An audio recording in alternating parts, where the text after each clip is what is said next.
Uh, Hello, everybody, and welcome to the virtual seminar series on Bayesian decision making and uncertainty. We're so excited to have everybody here. Thanks for joining us. My name's Alex Trenin. I'm with Cornell, and I'm going to be one of the organizers who's hosting today's event.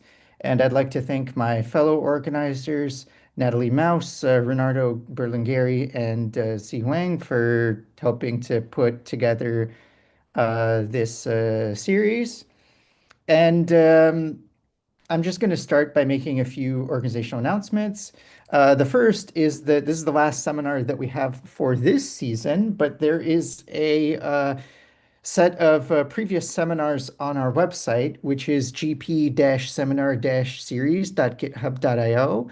And so you should check that out. Maybe you find something interesting, and you can always find the previous seminar videos on YouTube. Uh, in addition, you could also sign up for the Google group to receive email links, and this will be for future seasons of the seminar series, as well as any related events like workshops that we occasionally organize. And yeah, check that out. The website is there. And as always, you can watch all the seminar series additionally on YouTube, which does not require any registration. And so for today's seminar, if you're joining us via Zoom, you can ask questions by typing them into the chat, and then the speaker can sort of answer questions sort of at whatever point in time sort of works the best for them. And with all of this said, it is my great pleasure to introduce Noemi Jakir, who will tell us today about on Riemannian latent variable models and pullback metrics. Noemi, the floor is yours. Great. Thank you very much, Alex, for the introduction. So let me share the screen. Okay. So you should see the screen. Alex, can you confirm just to be sure? Confirming. Okay, great. Thanks. Okay, so thank you very much for the invitation. It's great to actually be here today. So today I'm going to tell you a little bit more about Riemann latent variable models, several of them, and how we can interface them with pullback metrics. So let me start with a little bit of motivation. So you may or may not know that in robotics and machine learning, we actually have a bunch of parameters that may be non-Euclidean. So they feature a variety of geometries. So you see here an example when we have, for instance, joint configurations of a robot or periodic function, they are naturally represented as variables on the torus. When we speak about orientations or directional data, those data have unit norm, they're represented on a unit sphere. Other examples are control gains in robotics or diffusion tensors in machine learning and covariance matrices as well, which are positive definite matrices. And lastly, we have many data that are represented in forms of trees or graph, which can be embedded in some kind of hyperbolic spaces. And there are more than that, but these are kind of the main ones that I'm interested in now. So what I would like to do, or what I want to show you in this talk, is how we can actually learn low-dimensional representations of those data, which are all instances of Riemannian data. I will come back to that a little bit later. So the idea is that we want to learn a low-dimensional representation so that then the low-dimensional data are mapped onto our original high-dimensional Riemannian data. We wanted to do that in a way that we have embeddings that are probabilistic. So to do that, usually people use either variational autoencoders or Gaussian processes. And in robotics, we additionally have the constraint that we want to be data efficient because usually we have only few data with real systems. And we also would like to be able to quantify uncertainty. So for those last two, we actually went on with Gaussian processes, which are naturally more data efficient and they quantify uncertainty kind of for free. So to tell you first a little bit more about Riemannian manifolds. So all the spaces that I mentioned in the previous slides are Riemannian manifolds. So I will tell you briefly so that everybody is on the same page what Riemannian manifolds are. So intuitively, Riemannian manifolds are curved mathematical space that locally looks Euclidean. What that means is that you can find at each point on the manifold or each subset of the manifold is homeomorphic to a subset of the Euclidean space. So in other words, you can find a one-to-one mapping between a subset of the manifolds and a subset of the Euclidean space. This allows us to define what is called tangent spaces, which are spaces that are literally tangent to the manifold at a point, and those tangent spaces are Euclidean. So it means we can do all the usual Euclidean operation when we work on those tangent spaces. Then Riemann manifolds on top of that are endowed with what is called the Riemann metric. So it's an inner product that we define on the tangent space at each point. This Riemann metric is represented usually by a symmetric positive definite matrix, as you can see here at the bottom of the slide. And this Riemann metric actually smoothly varies across tangent spaces. What is cool is that this metric fully captures the intrinsic geometry of the manifold. So once you know the metric, you can do whatever you want with the manifold. Basically, it gives us all the tools that we need to be able to work with those spaces. So we can compute, for instance, norms of vectors in the tangent space. We can compute the length of curve on the manifolds and by extension, the distance between 2 points on the manifold. And we can also define what is called geodesics, which are the minimum length curve on the manifold, so the equivalent of straight lines when you are in Euclidean space.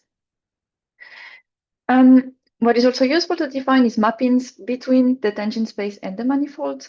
So this allows us intuitively to go from the manifold onto tangent spaces where we can work in a Euclidean way and then go back onto the manifold. So those are called the exponential map from the tangent space to the manifold, and the inverse is the logarithmic map. And sometimes we also want to move across tangent spaces. So for that, we define what is called a parallel transport operation. So with that said, I think we have all the material that we need to dig into Riemannian latent variable models. So what we want to do here is that we have data that belong to a high dimensional manifold. So you have that on the right. And we want to find a latent variable model that represents those data. So our latent variable model here is on the left. So it's that space that you have here. And what we want to do is to learn a function that goes from this low dimensional latent space onto the high dimensional Riemann manifold. So to do that, we are using wrapped GPLVMs, so wrapped Gaussian process latent variable models. And the idea behind this model is that we first learn a Euclidean mapping from the Euclidean latent space onto a tangent space. So this mapping is going to be a classical Gaussian process. This is a Gaussian process, a Euclidean one, as you will usually use in Euclidean space. And then we use the exponential map to be able to wrap the content of this tangent space onto the manifold of interest. So finally, our wrapped GPLVM is simply the combination of a Euclidean Gaussian process and an exponential map that basically wraps the Gaussian process onto the manifold of interest. So basically, our function is defined as a wrapped Gaussian process with a mean function and a kernel, as you would define a usual Gaussian process. A note on this mean function, it's actually a point on the manifold, and it's the base of the tangent space that we are then using for our Euclidean mapping that you can see here.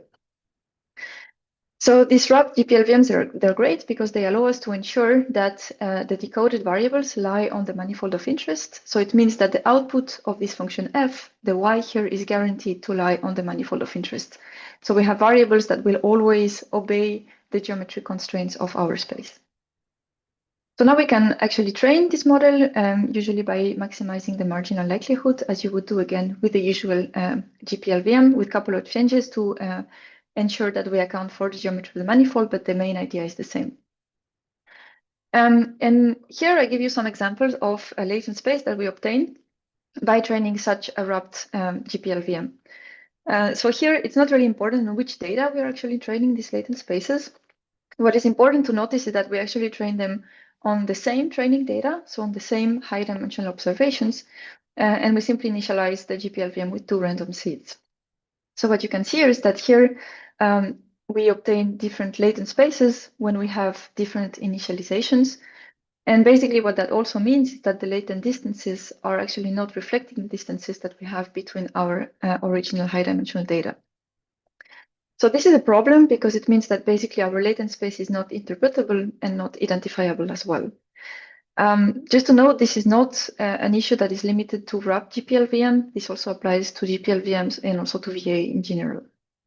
So yeah, we're interested in basically tackling that issue.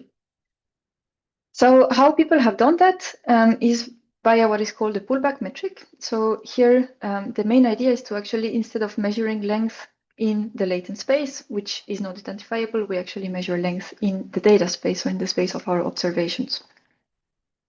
So what that means is that when you have a curve in your latent space, instead of measuring the length of this curve in the latent space, we're going to measure the length of this curve in the original data space. So here I'm going to first explain you how we do that when we have here, as you can see, a Euclidean observation space, because this is what actually was in the literature presented before the paper I will show you next. So yeah, what we want to do is to measure the length of the curve in the latent space. So this curve C of t that you can see here in black. And for that, what we do is that we use the mapping, so our, in that case, GPLVM from the latent space to the observation space, and then we measure the length of the same curve, so the decoded curve in the data space. So this is what we are doing here. So the length of the curve is the integral of basically the velocity of the curve in the data space. So now if you take this derivative that we have here and we use the chain rule, so we obtain that this derivative is simply given by the Jacobian of our decoder, so in that case the Jacobian of the GPLVM, times the time derivative of the curve in the latent space. And then we can take the Jacobian out, and actually this gives us simply that the length of the curve in the latent space is measured via a Riemannian metric that you see here. So what it means is that the immersion F induces a Riemannian latent space, and this Riemannian latent space is endowed with what is called a pullback metric, which is simply given by the Jacobian of the mapping F transpose times the Jacobian itself. And then basically, when we use this Riemannian metric to measure length in the latent space, we are obtaining the same length as what we would have in the data space. So when we have this immersion F that is defined via GPLVM, the immersion is actually probabilistic because the GP itself is probabilistic. So then we have a probability function on the Jacobian of the mapping F. And then this gives us a probability on the pullback metric GP. And then what we do is usually we use simply the expectation of this pullback metric. So this is the Riemannian metric that we will obtain for a GPLVM. In terms of our latent space, what it means is that now we are measuring length according to this pullback metric. So the shortest path between 2 points are following not anymore straight lines, as you can see here. So the shortest path are the geodesic, they're not straight anymore, but instead they are curved because they follow the metric. So the color of this plot gives you the volume of the metric in the latent space. And basically, intuitively, the more yellow you are, the bigger the metric is, and the less the shortest path are going to go through those regions. And consequently, actually, the pullback geodesics, so the shortest path according to our pullback metric, they will follow the data manifold instead of simply going straight into the latent space. So it means that now our shortest path actually really follow the data distribution in our latent space. So now going back to our wrapped GPLVM, where the data space, the observation space is a Riemannian manifold, we would like to do the same process and to basically be able to pull back the original Riemannian metric of our Riemannian observation space onto our latent space. So the idea is the same. Instead of measuring length in the latent space, we want to measure length in the data space. What changes here compared to before is that the length in the data space is already measured with respect to the Riemannian metric of our observation space. So this is why we have this Riemannian metric here that appears on the norm. We are measuring the norm with respect to the Riemannian metric of our high-dimensional observation space. Then we can follow the same process. So we have the chain rule. We keep the Riemannian metric here when we compute the norm. And then in that case, the Jacobian is actually computed through the wrapped GPLVM. So this is why we have here those two mappings. So the Jacobian, as the function is a combination of functions, the Jacobian is also a combination of function. And basically this gives us a pullback metric in the latent space that accounts for the original Riemannian metric of our observation space. A little bit more formally, this means that in this case, the immersion of our wrapped GPLVM induces a Riemannian submanifold of the original Riemannian manifold of our data space, and the pullback metric is given, as you can see here in the equation. So what changes compared to the Euclidean case is that actually we have the Riemannian metric here of the original observation space that comes in between the Jacobian and the Jacobian transpose and the Jacobian. So this is the pullback metric, the expected pullback metric I showed you before for a normal GPLVM. And then when we have the wrapped version of the GPLVM, this is the pullback metric that we obtain. So as you can see, we have the Riemannian metric of the original space that appears in two places here. Here we actually do a deterministic approximation of this metric via the Gaussian process mean. And then we have here an additional term that appears, which is the task covariance. So this is in the case where we have a multi-output kernel to account for the different dimensions of our wrapped GPLVM. And then on the right side, we have the covariance over the rows, which actually corresponds to the covariance that we had here in the original GPLVM pullback metric. So basically here, what we did is to generalize the pullback metric of a GPLVM to the case where we have a Riemannian observation space. Okay, let me show you what that gives in an illustrative example. So here we have a data space that looks like this. So basically, we have data points that are on a product of manifolds. So each data point corresponds to 1 point here on the Euclidean space and 1 point here on the sphere. And what we want to do is to find a low-dimensional latent space of this data. So this is the latent space that we obtain. You can see the latent embeddings in blue, and then the background color is again the volume of the pullback metric. So the more yellow it is, the bigger the metric, and this is the region that the geodesics are going to avoid, so the shortest path are going to avoid, and instead they're going to tend to pass through the black region, which are where the Riemannian metric is actually low. In the figure, you can also see two types of geodesics. So you have here in red the Euclidean geodesic that is just a straight line. And then you have the pullback geodesic of our approach, the Riemann square, which is here in yellow, and you see that it passes through the data. So this is cool because it means that our geodesics actually follow the data manifold. And on top of that, when you decode them, they actually are decoded on the manifold of interest. So they will belong to the product of this Euclidean space and of the sphere. So here, all the geodesics, all the points that you see in yellow and in red belong to the manifold of interest. This is in contrast if you actually take a normal GPLVM. So you simply take a GPLVM and you ignore that the observation space belongs to a Riemannian manifold. In this case, we train simply a classical GPLVM. We also have a latent space. We can also pull back the metric. In that case, we pull back a Euclidean metric. And you see that here, the pullback geodesic also goes through the data manifold. So this is basically a property of the pullback. But then when we decode, it's a little bit hard to see here, but actually all the curves are now inside the sphere. So they don't belong anymore to the space of interest. We can also see that in that table. So the two Riemannian approaches are the wrapped GPLVM and Riemann square, which is the one where we pull back the metric through the wrapped GPLVM. Here in the first column, you see the percentage of trajectory that belong to the manifold of interest. So you see that the two Euclidean methods, so the GPLVM and the pullback GPLVM that you can see here on the bottom left, almost none of the points belong to the manifold of interest, while the wrapped GPLVM actually guarantees that all the points belong to this product of manifold. And then on the right side, we show the dynamic time warping distance. So it shows basically how close the decoded geodesics are from the original data. And you see that here the pullback approaches, so the P-GPLVM, which is the Euclidean one, and Riemann square have very close distances to the data. So it confirms that basically our pullback geodesics are following the data manifold. Now we can move to an example that is a little bit more interesting. So here we have basically a robot that is doing a trajectory. So we represent the trajectory of the end effector. So it's the tool of the robot, if you want. So it's the point that is here. And this robot that does a trajectory in task space. And then what we do is that we record the position and the orientation of this end effector of the tool. And you can see them represented here on the left, where each position is simply what you can see along the line, and the orientation is represented via the rotation frame, as you can see here on the robot. We represent them on those demonstrations as well. Then we encode those demonstrations in a latent space.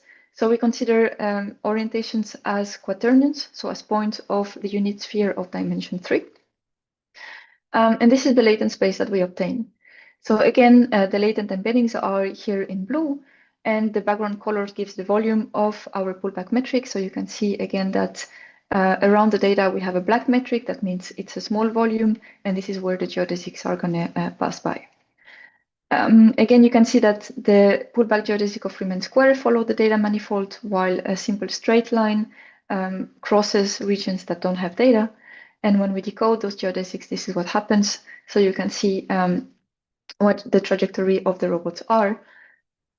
So you see that the red robot on the right, which actually follows the Euclidean straight line, makes a big detour compared to the robot on the left, which simply traces a kind of direct curve that resembles the demonstration.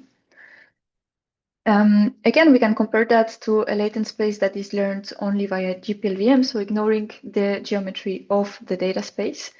In that case, actually, all the points do not belong to the sphere, so we cannot represent the orientation properly, as the points are not with unit norm anymore. So this is why here on this plot, you actually don't see the rotation frames, simply because we don't obtain valid rotations. Again, numerically, we see that the RAP GPLVM allows us to guarantee that all data points are on the manifold of interest, and the models with pullback metric achieve a low distance compared to with respect to the demonstration compared to the straight lines in the latent space. Let me show you here a last experiment for this Riemann square approach. So here the idea is to start from observation of human behaviors. So as human, we naturally align our arm and the posture of our body with the task at hand. So if you see here in archery, you kind of can imagine that with this posture, you're not going to achieve a very good result. The arrow is not going to go far. But if we adopt this posture, then we are pretty sure that basically we're going to achieve a better run. So the posture is important also for other tasks, such as pushing or pulling heavy objects.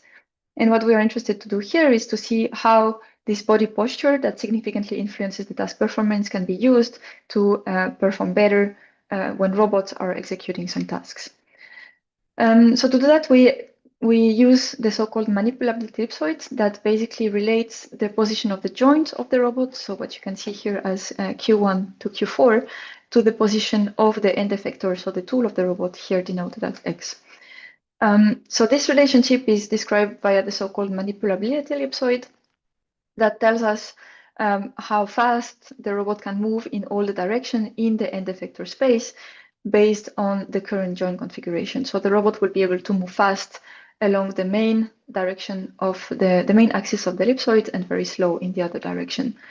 And you could use that for robots. You can also use that for humans, which means that what we do is usually we observe how humans do task.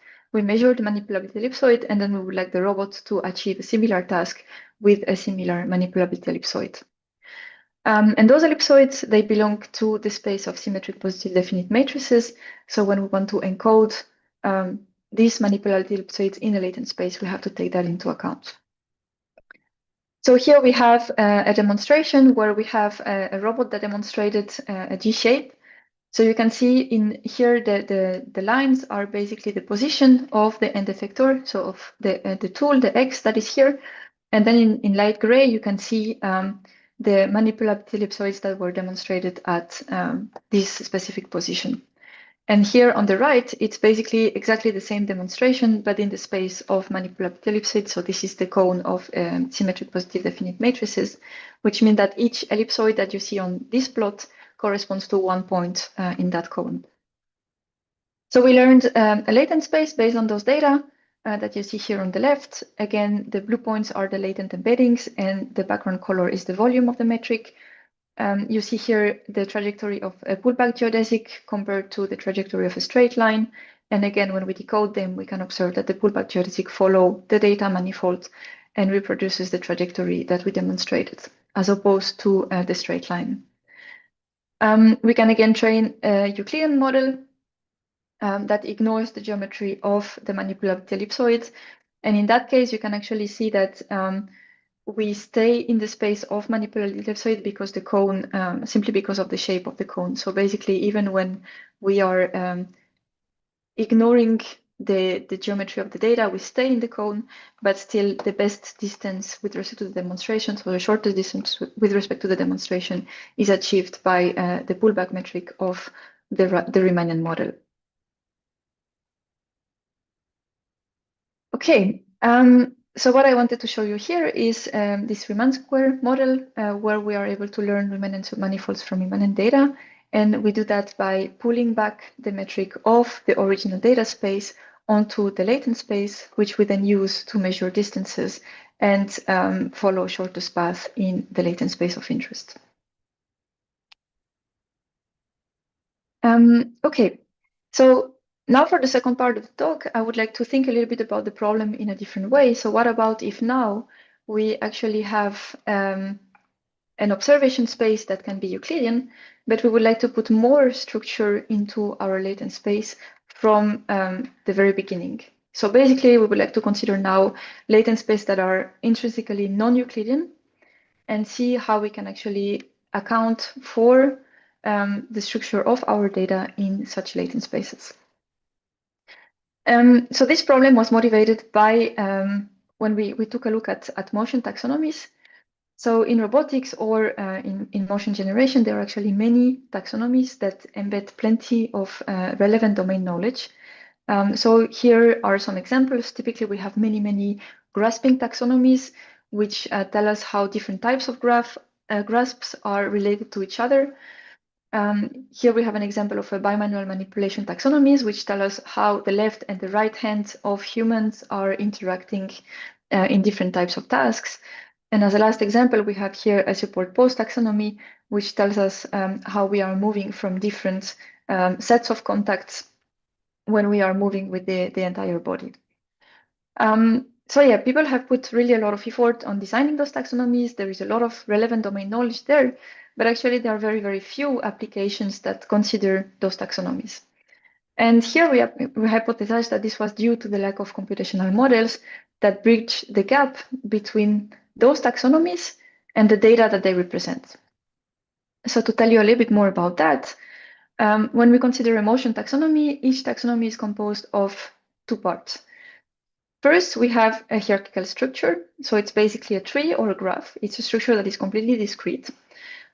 Here, if you take the example of the whole body support post taxonomy, each node of the taxonomy is basically describing a set of contacts.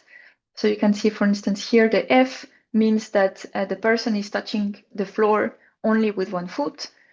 Then here we have a person who touches the environment with one foot and one hand. Below here, 1 foot and 2 hands, and you see how it goes. And basically the transition between two nodes are corresponding to one change of contact. Yes, so yeah, you see that basically we have a hierarchical structure, we have this change of contacts and how we can transition from one set of contacts to another through this graph. So it's a discrete structure. And associated to that, we have data. Those data in that case represent the entire posture of the body. So it's basically all the joint angles of the body that gives you this set of contact. And those data, typically they are continuous, they are heterogeneous, and they're also high dimensional. So there is really a gap between this hierarchical structure of the taxonomy and the data that are associated to each of the nodes of this taxonomy. So our idea here was to basically be able to learn continuous representations of the data that are able to capture the underlying hierarchical taxonomy structure. So in other words, we want to learn a latent representation, and we would like this representation to reflect the structure of the taxonomy. That means that, for instance, here we have a node with 1 foot contact and this node with 1 foot, 1 hand contact.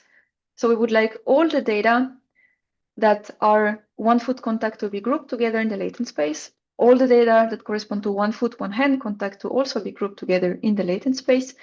And then we would like the distance between those two sets of data to be roughly the same as the distance that we have in the taxonomy. So here it's a distance of 1. We have 1 change of contact between the two. Now we can add here this node that has 2-fit contact. So again, we want all the data point grouped together. We want the distance between the 1-foot and 2-feet contact to be the same as in the taxonomy, so 1. And ideally, we would like the distance between the orange group of nodes and the pink ones to also be equal to the distance that we have in the taxonomy. So in that case, we should have a distance of 2, because to go from 1-foot, 1-hand contact to 2-feet contact, we have to go through the 1-foot contact. So okay, we can do that. The problem arises when we want to now embed the entire taxonomy, because if we do that in Euclidean space, you can see that, for instance, here we have 2 nodes that are very close to each other in Euclidean space, in the latent space, while the common parent is actually very far. So it means that those 2 nodes should be very far from each other, but the Euclidean space doesn't have the volume that we need to make them be far from each other in the latent space. So this doesn't scale in Euclidean space. You can represent a few nodes, but not an entire taxonomy. What we can do instead is to use a hyperbolic space. So a hyperbolic space is a space, basically you can see it as all the points that belong to this unit circle. So all the points that are inside this unit circle belong to the hyperbolic space. And what is great with that space is that distances grow exponentially when you move away from the origin. So you can see that in this Escher circle limit representation, where basically in hyperbolic space, all the birds, so all the blackbirds that you can see here, have the same hyperbolic area. So to us, they look like they are becoming smaller and smaller, but in hyperbolic space, actually all of them have exactly the same area. So the distances are growing exponentially when going away from the origin. This is actually ideal to embed taxonomies, because then when you're tracing basically a geodesic between 2 points on the manifold, so here, for instance, between the group of pink embeddings and the group of orange embeddings, the distance between the two is actually almost equal to the distance that make you go through the parent node, which in this case is this set of yellow node here. So the distance between this set of point and this set of point is almost equal to the distance between the pink set of point and the yellow set of points, plus the distance between the yellow set of point to the orange set of points. So it really gives you like a distance that corresponds to the distance in a tree structure. Okay, so what we wanted to do here is then to leverage this type of hyperbolic structure to embed data that are associated with taxonomies. So this is actually the case where we want to put an additional structure into the latent space of a GPLVM. So the idea is that we have a hyperbolic latent space, and then we learn a GPLVM from this hyperbolic latent space onto our observation space, which in this case is basically the joint angles of, or the posture, if you want, of the entire body of the human. So as our latent space is hyperbolic, we have some few changes to make in the Gaussian process. So first of all, the Gaussian process is defined with a kernel that is Riemannian. So this kernel is there to measure. So the idea is that the similarity between points in the latent space should reflect the similarity between points in the data space. So instead of measuring similarity between points in the latent space in the Euclidean way, as our latent space is hyperbolic, we design a hyperbolic Riemann kernel which measures the similarity in a hyperbolic way. And then the prior distribution is actually based on the generalization of a Gaussian distribution to hyperbolic spaces. So it's called a hyperbolic wrapped Gaussian distribution, which works according to the same principle as the wrap distribution that we used just before in the wrap GPLVM. And then as the latent embedding are belonging to the hyperbolic space, we actually have to train the entire model via Riemann optimization to ensure that those embeddings belong to the space of interest, so to the hyperbolic space. In addition, we would like our embeddings to reflect the structure of the taxonomy, so we add additional priors. So we add first a stress loss, which basically measures the distance between two embeddings in the taxonomy and measures the hyperbolic distances in the latent space between those two embeddings and try to make them equal, basically. So this is how we are taking the distances in the taxonomy and putting them into the hyperbolic latent space. And then we also do that via back constraints, where basically instead of learning the latent embeddings, we are defining them based on the original data and the classes in the taxonomy. So here we have a kernel that accounts for the data similarity in the observation space. So this is the entire pose of the human. And then we also account for the node similarity. So if two embeddings belong to the same taxonomy class or not. And then we weight this, and this is how we obtain the latent embeddings. Okay, so let me show you what that gives. So here we are interested in embeddings data that belong to the whole body superposed taxonomy. So you see here the resulting latent space, which is hyperbolic. You see that basically for each of the nodes in the taxonomy, we have more than one group of points. So if you take, for example, the 1 foot contact, we have one group of embeddings here and one here. It's because we are differentiating between the left and the right foot contact. So we are extending the taxonomy to do so. But what we observe here is that our hyperbolic embeddings are grouped and organized according to the taxonomy nodes. And this is compared to a vanilla Gaussian process hyperbolic latent variable models where we don't take the taxonomy prior. And here you see that basically the embeddings are not grouped according to the taxonomy. Then we can also compare with a Euclidean model. So you see that if we add the taxonomy prior, so the back constraint and the stress, we also have kind of groupings of embeddings according to the taxonomy node. But then when we have a look at the distances between points in the latent space compared to distances between points in the taxonomy, we can see that our Gaussian process hyperbolic latent variable model reaches a much lower stress than the GPLVM with the Euclidean latent space. So it means that the structure of the taxonomy is better conserved into the hyperbolic latent space. What we can do also that is nice with the back constraints, typically that we are able to encode whole body poses that we didn't see before. So here we have new data points and we are encoding them into the hyperbolic latent space via the back constraints. And you see that basically the new embeddings are landing close to their taxonomy classes. We can also add a new class that we didn't see before. So here we see that we added this orange class and it will also fall in the right place compared to the other taxonomy classes. And then what we can also do is to generate new motions. So here we simply follow geodesic, so shortest path between two pair of points in the latent space. We decode them, and this is the type of motions that we obtain. What is very interesting is that we can actually compare those motions with motions that are obtained via by taking shortest path in the latent space of VPoser. So VPoser is a state-of-the-art model. So it's a model that is trained on 1 million of data points that has many different motions. And what is interesting is that you can see that the motions from our models look, at least in my opinion, as realistic as the ones of VPoser. But our model was trained with 100 data points compared to the millions of data points that were used to train VPoser. So it allows us basically to have this hyperbolic latent space with our taxonomy priors. It allows us to have realistic human motions that are generated based on very few training data. Looking at another example of taxonomy, so here we have a taxonomy of grasping, where you can see the different types of grasps that are arranged in the taxonomy tree based on their kinematic properties and muscular properties, so which muscle is activated and how similar the grasps look in terms of joint angles of the fingers.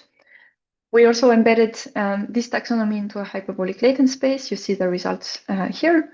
And again, the embeddings are grouped and organized according to the taxonomy. And when we compare this with a Euclidean latent space, we can see that they are much better organized in the hyperbolic case than in the Euclidean space.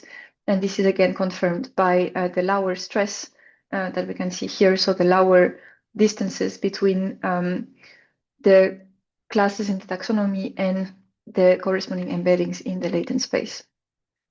Again, we can follow shortest path in the latent space to generate motions. So you see here some examples of transitions between grasps that we generated. And again, we can see that they look pretty realistic with a model that was trained on very few data. Okay, this is cool, but what could happen if we train some other types of models. So here I'm showing you another model that is trained on the same taxonomy, but instead of considering only final grasps, so the one that you actually see here in the taxonomy, we considered always a transition between a resting pose, where you simply have the hand open, onto one of the grasps of the taxonomy. So the resting pose is here encoded in the middle of the hyperbolic space, and then the points that you see here in the border are the final grasps. And now we're interested in interpolating between two different types of grasp, and what you can see here is that we actually have this geodesic, and we have this full region here where we actually don't have data. And then when we decode this geodesic, this is the kind of motion that we obtain. So you see that basically we go from the initial grasp now to a resting pose, here to a resting pose, and then we make a break, and then we go to the final grasp. So this motion doesn't look very natural, and this is because simply in this region where we don't have data, we revert to the Gaussian process mean. So again, the idea would be to actually be able to follow the data distribution, because those hyperbolic geodesic may traverse low density regions, and then we have unrealistic interpolations. So instead, what we want to do is to basically be able to follow the data manifold in the hyperbolic space to be able to obtain transitions that are much more realistic. So to do so, we basically decided to pull back the metric of the original data space, which in that case is simply Euclidean, into our hyperbolic latent space. So the idea is the same as what I showed you in the first part of the talk. We want to measure length in data space instead of in the latent space, except that in that case, we actually have a latent space that is hyperbolic. So basically the length there are already measured differently compared to the case where we have a latent space that is simply Euclidean. So again, what we do is that we take basically the length of a curve. So here the curve is here in the hyperbolic space. So I showed you before the hyperbolic space in this representation, which is the Poincare ball. And here, for the sake of visualization, I show it in the Lorentz model. But those two spaces are isometric to one another. So you can simply see that as we have a curve on the Lorentz model, which is the same curve as what we would have in the hyperbolic model, and we are measuring the length of that curve after decoding it here on the original observation space. So again, we have the length of the curve, which we measure as equal to the length of the decoded curve.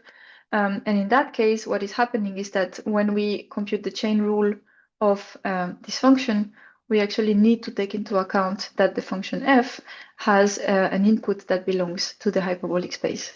So this means that instead of using a Euclidean Jacobian, we need to use a hyperbolic Jacobian, which is simply obtained by projecting the Euclidean Jacobian from the, in that case, from the embedding space onto the tangent space at the point of interest. And this is achieved, again, simply by considering the Riemannian metric of the hyperbolic space. So this is the Riemannian metric of the Lorentz model, so the cone that you see here. So basically, we compute the Euclidean Jacobian, and then we project it onto the tangent space of the point of interest, and this gives us the hyperbolic Jacobian that we're interested in. And based on that, again, we can define a pullback metric. So we take the Jacobian out of the norm, and we simply define a norm with respect to this hyperbolic pullback metric. And in that case, the hyperbolic pullback metric is given by the hyperbolic Jacobian transpose times the hyperbolic Jacobian always of this function f, which in our case is now this Gaussian process hyperbolic latent variable model. So as the GPH-LVM, similar to the GP-LVM, is stochastic, we basically compute the expected pullback metric. And what you can see here is that simply it's equivalent to taking the GP-LVM pullback metric, which is Euclidean, and to project it on the left and on the right from basically the Euclidean space onto the tangent space of interest. What that gives is that we have now a hyperbolic latent space that is augmented with a pullback metric. So instead of following a hyperbolic geodesic, as you can see here, which are a little bit curved, we are following hyperbolic pullback geodesic, which also follow the data manifold. And this is pretty similar to what we had in Euclidean latent space, except that Here, basically, we are also accounting for the hyperbolic structure of the space, and this is why we actually have a metric that is a little bit higher here in the center. This is because the hyperbolic space has this metric a little bit, lower. So the hyperbolic space has a lower metric in the center than in the border, and then we have an even lower metric, as you can see here with the dark color around the data manifold. So basically, the hyperbolic pullback geodesics follow both the hyperbolic metric and the data manifold through this pullback metric that we just added there. So we run a couple of experiments with this hyperbolic pullback metric. The first one is simply with MNIST-DIGIST. So here we embedded, you first see the Euclidean latent space. So we embedded digits 0, 1, 2, 3, 6, and 9. And here you can see again the Euclidean latent space. Here in dashed, you see a Euclidean geodesic, and in like the black line is basically a pullback geodesic. And then we do the same, but in a hyperbolic latent space, again with a hyperbolic geodesic, which is here the dashed line, and a pullback geodesic. What we can observe here first is that the hyperbolic embeddings are actually much more organized than the Euclidean ones. So we have really clusters that correspond to the different digits. If you check, for instance, here we have a blue cluster for the number 6 and very few blue points that are a bit away from the cluster, while in Euclidean space we have many different clusters of blue. So this actually shows that the hyperbolic space is able to embed the underlying hierarchical structure of these digits, which we can see as a tree, basically. And then also the GPH LVM achieves a lower likelihood, so again embeds better the MNIST-DIGIST than the normal GPLVM with Euclidean latent space. And then we can have a look and decode basically the different geodesics. So here we have the decoded hyperbolic geodesic on the top and the decoded Euclidean geodesic, so simply straight line at the bottom. And we can compare that with the decoded pullback geodesic in both cases. And we can see that basically the pullback geodesic lead to sharper images. We don't have this blurry region here where basically they are due to the fact that we go in the region where we don't have data. So it's the region that you can see here. So basically we revert to the mean of the Gaussian process. While in the case of the pullback geodesic, we always go through data points. So we always have much sharper images. And we can see here that the prediction uncertainty of the pullback geodesic for both manifolds are much lower than the prediction uncertainty for the straight line and the hyperbolic geodesic, so the one of the straight manifold of the base manifold. Going back to our hand grasp generation problem, so again we embedded the different trajectories in a hyperbolic and a Euclidean latent space. Again, always the central point is kind of a resting pose with the hand open, and all the points that are here in the periphery correspond to the grasps, the different grasps that we have here in the taxonomy. We again have here a hyperbolic geodesic and a hyperbolic pullback geodesic. Same in Euclidean space, we have a straight line, so Euclidean geodesic, and then the pullback Euclidean geodesic. And we can have a look at the stress of the model. So this shows us that, again, the grasps are better fitting the taxonomy in the hyperbolic space than in the Euclidean latent space. They are better organized. And then we can also have a look at the decoded trajectories. And you see that here, the trajectories of the base manifold, so the Euclidean straight line and the hyperbolic geodesic, here they revert actually to the mean of the Gaussian process because we don't have data in this region of the geodesic.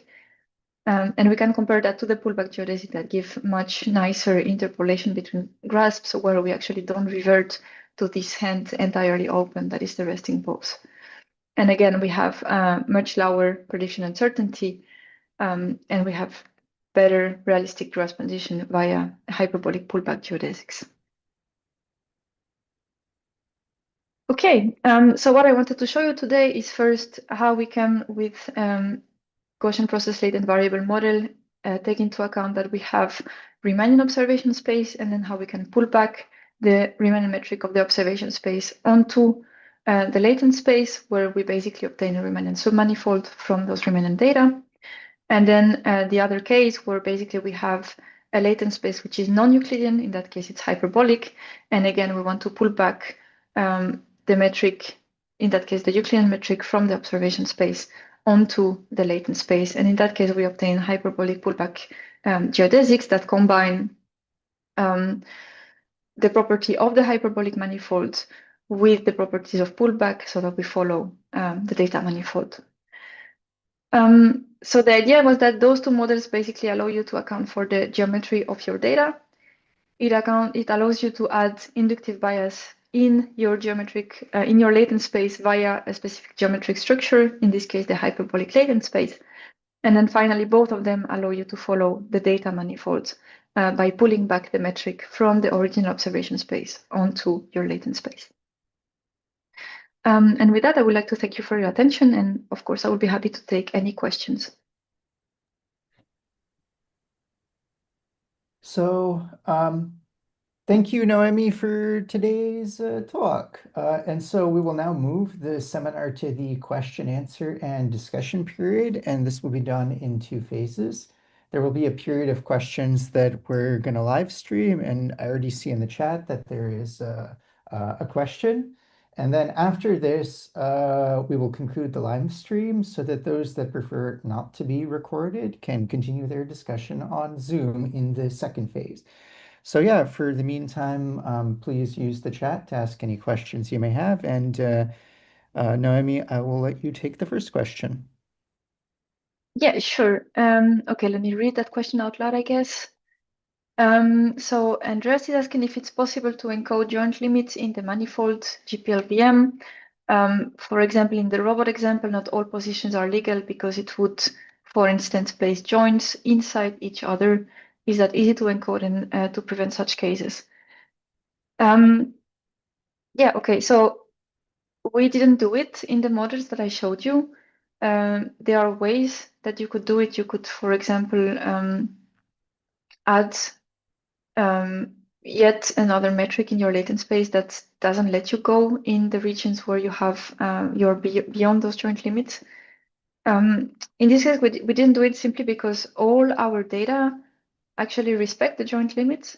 And then when you're pulling back the metric, as you're staying on the data manifold, you're actually staying within your joint limits as well.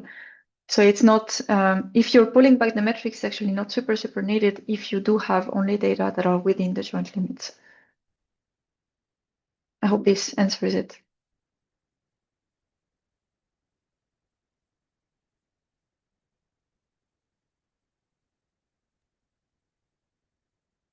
Okay, seems so. Great, thanks.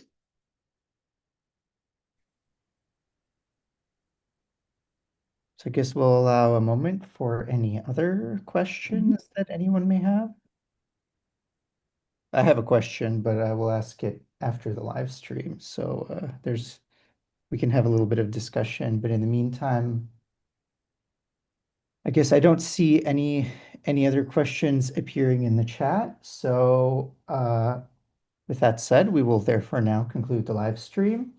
And before doing so, I wanted to thank all of our viewers on YouTube and for joining us today, and remind everybody that we have a whole season this year of previous seminars that you can check out by going to our website, which is gp-seminar-series.github.io.